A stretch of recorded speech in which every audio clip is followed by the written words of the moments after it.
রাসূলুল্লাহ সাল্লাল্লাহু আলাইহি সাল্লামের বিরুদ্ধে কটূক্তি করার প্রতিবাদে বরিশালে বিক্ষোভ ও প্রতিবাদী জনসমাবেশ অনুষ্ঠিত হয়েছে। ২৮শে ফেব্রুয়ারি শুক্রবার নগরীর বরিশাল মডেল মসজিদ প্রাঙ্গণে জুমার নামাজ শেষে এই কর্মসূচির আয়োজন করা হয়। উক্ত কার্যক্রমে বরিশালের সর্বস্তরের তাওহীদি জনতার পক্ষ থেকে করা হয়।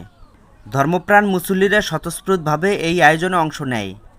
আমরা বেঁচে থাকবো আর আল্লাহ তাআলার রাসূলের সাথে বেয়াদবি করা হবে, সেই বেঁচে থাকা মূল্যহীন। হয় ইসলাম সমুন্নত থাকবে, হয় আল্লাহ তাআলার রাসূলের মর্যাদা সমুন্নত থাকবে, অথবা আমাদের বেঁচে থাকা মূল্যহীন। বিদা কাবি হুম ইয়া রাসূলুল্লাহ সাল্লাল্লাহু আলাইহি ওয়াসাল্লাম, তেরা মেরা रिश्ता क्या, तेरा मेरा रिश्ता क्या, शादी का ठिकाना के ठिकाना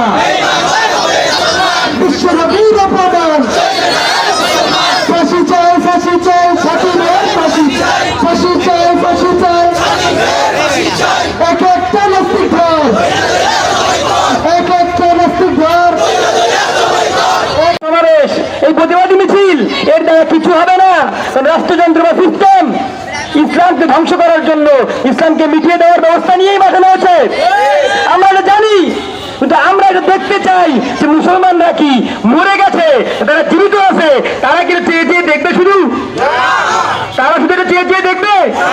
আপনাদের মনে হতে পারে যে গত সপ্তাহে তো আন্দোলন হয়েছে, ওই কোনো ফলাফল তো আসে নাই, এ সপ্তাহে আন্দোলন হবে, কোনো ফলাফল তো আসবে না। তো আমরা আপনাদেরকে বলতে চাই, ফলাফল না আসার কারণ আপনি নিজে। ফলাফল না আসার কারণ আর কেউ নেই। ফলাফল না আসার কারণ সরকার না, ফলাফল না আসার কারণ রাষ্ট্র না, ফলাফল না আসার কারণ তাদের ক্ষমতা না। এই ফলাফল না আসার কারণ আপনি নিজে।